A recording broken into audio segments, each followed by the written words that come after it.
The surveyor called his fence illegal. He hired one student and quietly gained 14 acres back. The letter arrived on a Tuesday in March of 1981. It came certified mail, which meant Walter Kessler had to sign for it. He signed. The mailman waited in the truck the whole time, engine running, like he had somewhere better to be.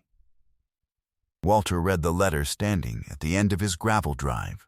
It was 38 degrees that morning. Frost still clung to the cedar posts along the road. The letter said his fence was illegal. Walter Kessler was 64 years old. He had farmed the same ground in Pawnee County, Nebraska, since 1949. 32 years. The fence in question ran along the western edge of his property. A half-mile of woven wire and cedar posts he had set himself in the spring of 1956. He remembered setting it. The ground had been wet that year. The post-hole digger had fought him on every hole. The letter was from the county surveyor's office. It was typed on official letterhead. Signed by a man named Donald Frey, county surveyor, Pawnee County. The letter explained that a recent survey, commissioned by the neighboring landowner, had determined that Walter's western fence sat 14 acres inside the legal property line. The fence, it said, encroached. Walter was given 60 days to remove it and surrender the land. 14 acres. Walter walked the western line that afternoon. He knew every foot of it. The fence sat where it had sat for 25 years. The cedar posts had gone gray. Some leaned. But the line was the line. It had always been the line. His father had pointed it out to him in 1949, the day they bought the place.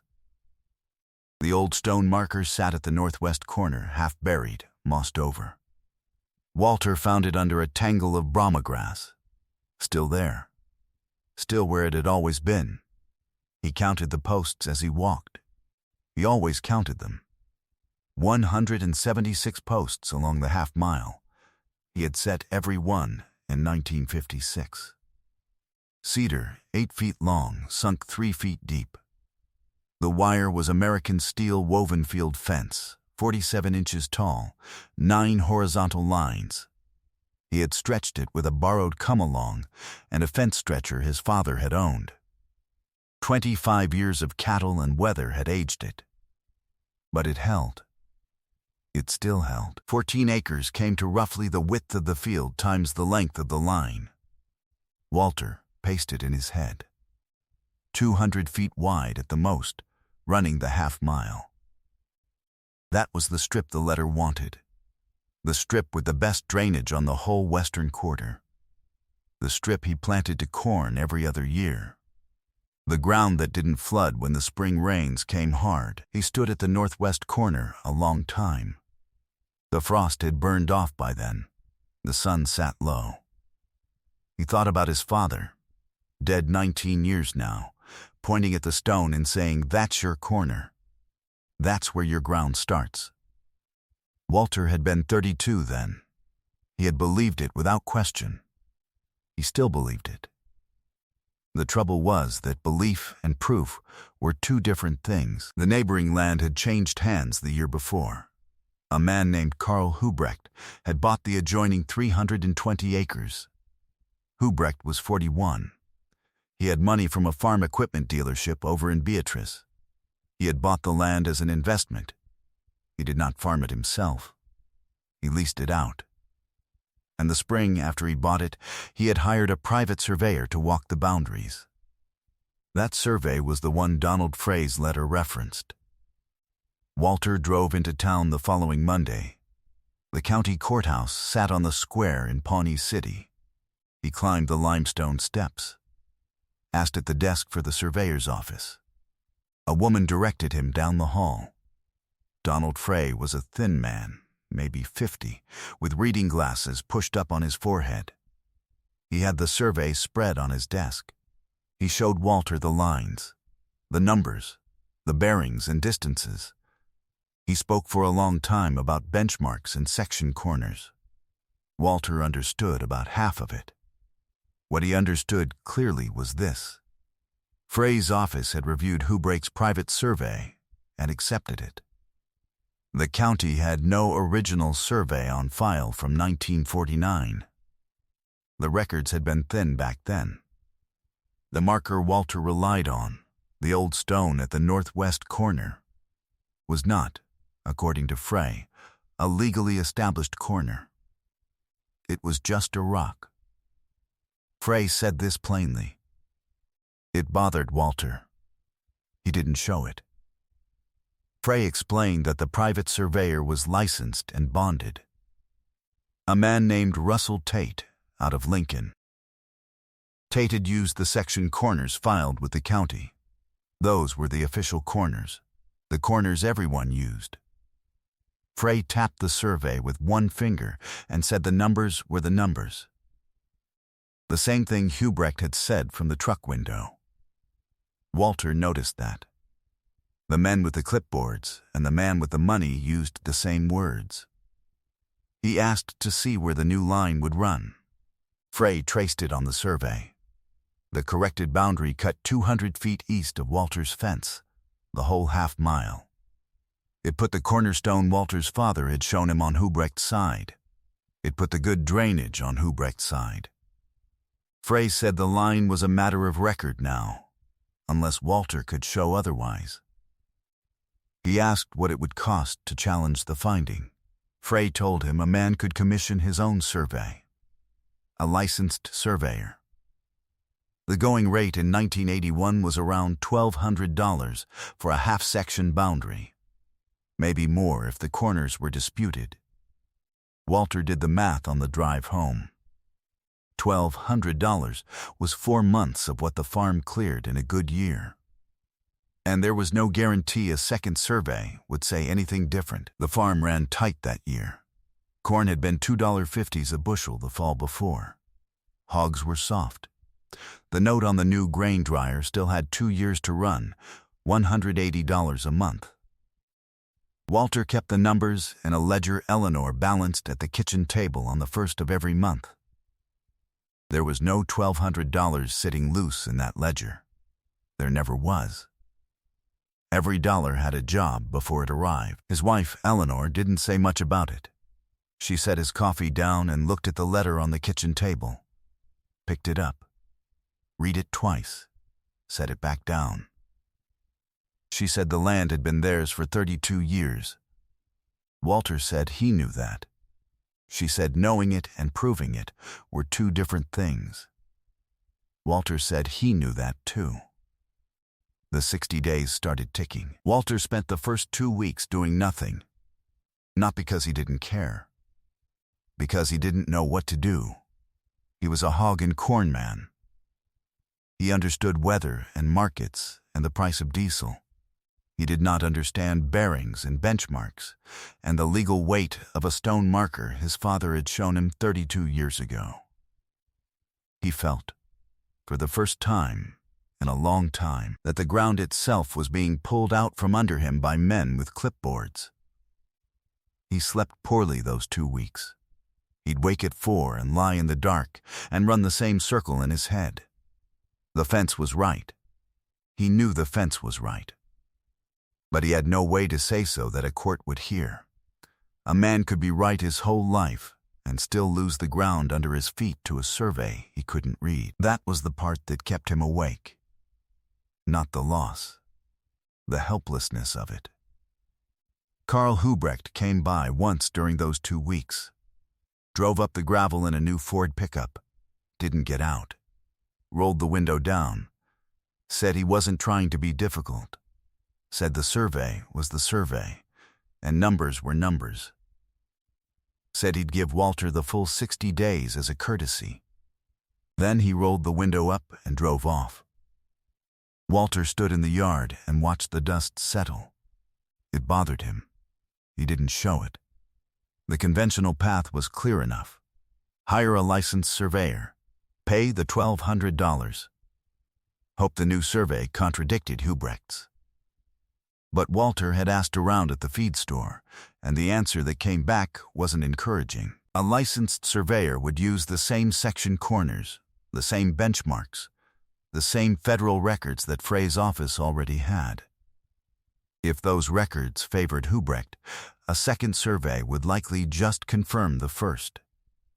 Walter would be out $1,200 and still down 14 acres. There had to be something the records didn't show. The idea came from an unexpected place. Eleanor's nephew was finishing his second year at the University of Nebraska in Lincoln. The boy was studying something to do with land. Eleanor mentioned it over supper one night, not as a suggestion, just as conversation. The boy's name was Thomas Reinhardt. He was 20 years old. He was studying surveying and what they called geodesy. Eleanor said he'd always been good with maps. Walter set down his fork and thought about it. He called the boy that weekend. Thomas Reinhardt drove out the following Saturday. He was tall and quiet and wore glasses. He brought a leather case full of papers and a strange-looking instrument Walter didn't recognize. They walked the Western Line together. The boy asked questions. Good questions. He asked when the fence was set. He asked about the stone marker. He asked whether Walter's father had kept any papers from the 1949 purchase. Walter said he didn't know. He'd never looked. That afternoon, they looked. The papers were in a tin box in the back of the bedroom closet. Walter hadn't opened it in 20 years. Inside were the deed, the original purchase contract, a handful of tax receipts, and a folded map. The map was hand-drawn. Walter's father had made it. It showed the property as it stood in 1949, with the Western Line clearly marked and a note in pencil along the margin. The note referenced an 1887 government land survey, a general land office survey, the original federal survey of the township. Thomas held the map for a long time. Then, he said something that changed everything.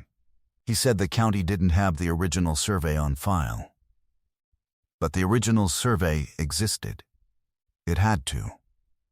Every section in Nebraska had been surveyed by the General Land Office in the 1800s. Those records weren't lost. They were archived in the state surveyor's office in Lincoln and in the federal records. The county had been working from incomplete information. Thomas explained it slowly, so Walter could follow. Hubrecht's private surveyor had used modern section corners. But modern corners could be wrong. Corners got moved. Markers got reset by people who didn't know the original positions. The only authority that mattered was the original government survey, the one that established the section corners in the first place. If they could find the original 1887 field notes, they could find where the true corner stood.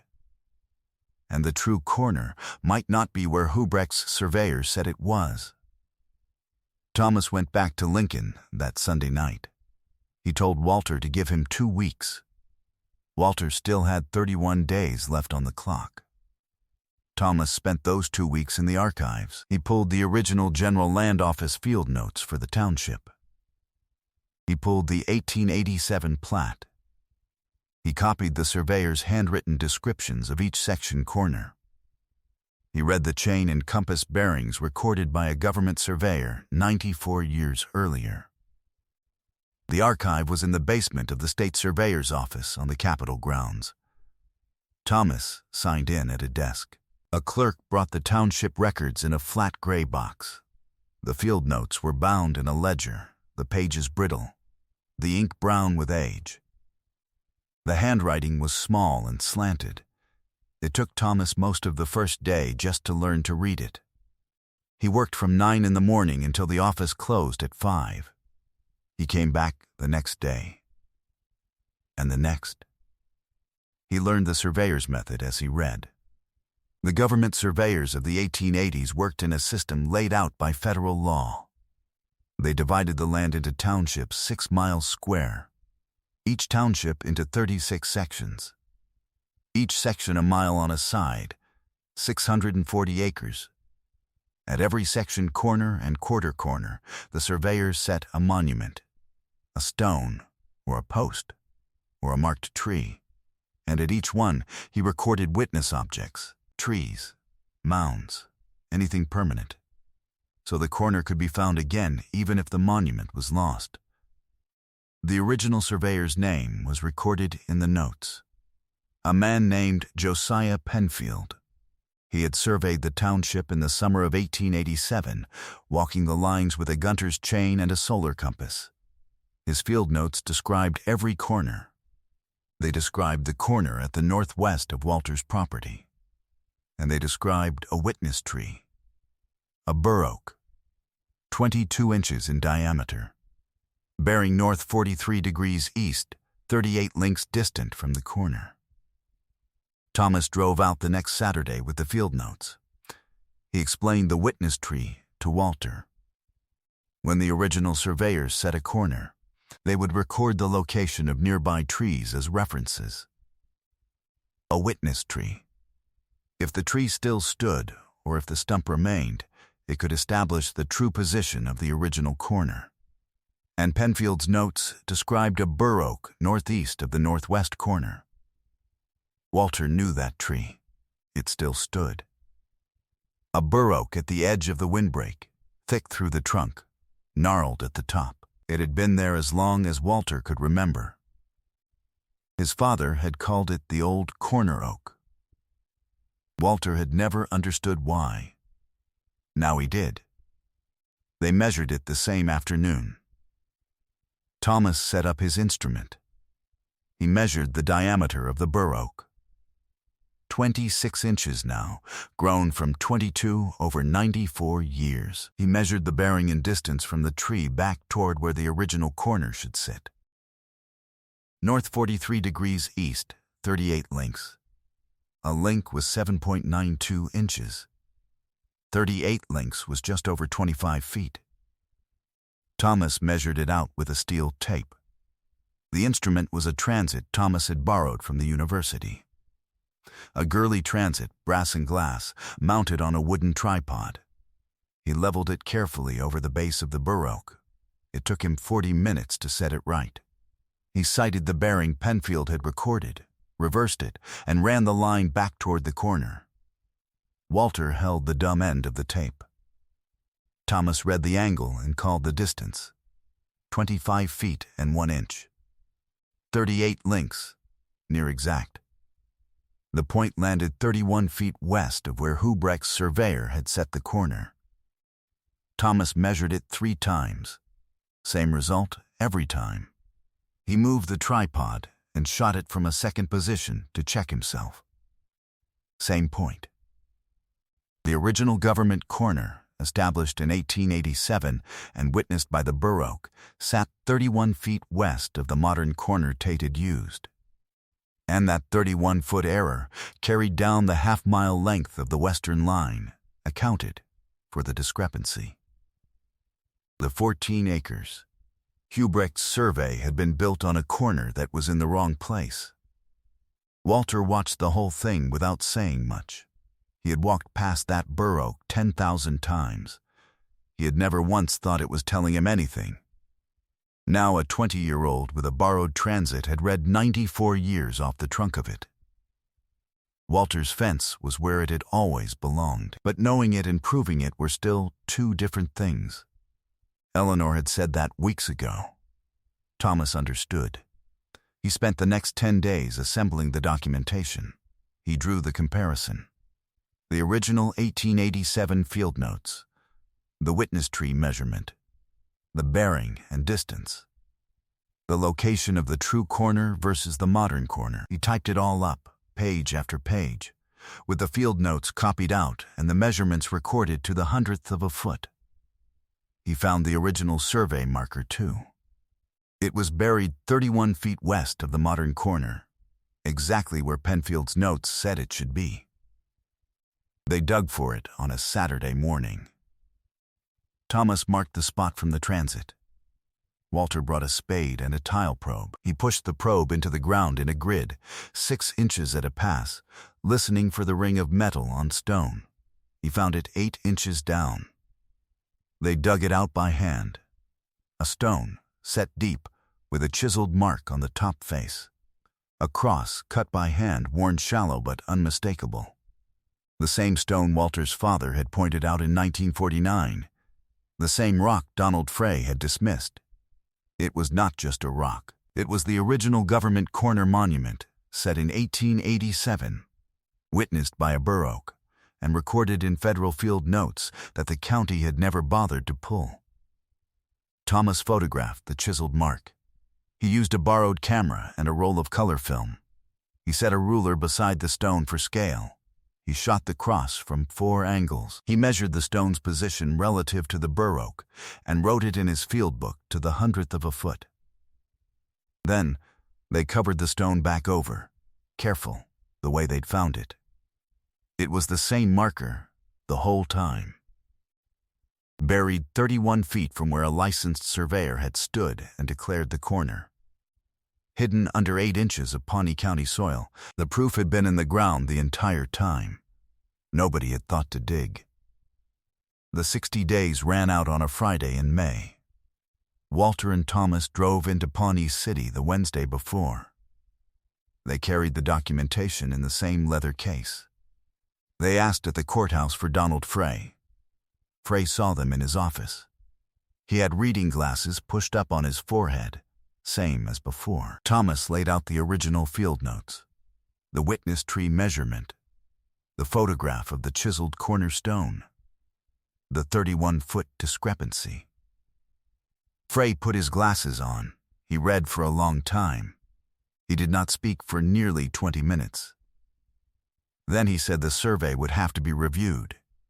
He pulled the original General Land Office plat from the state records himself.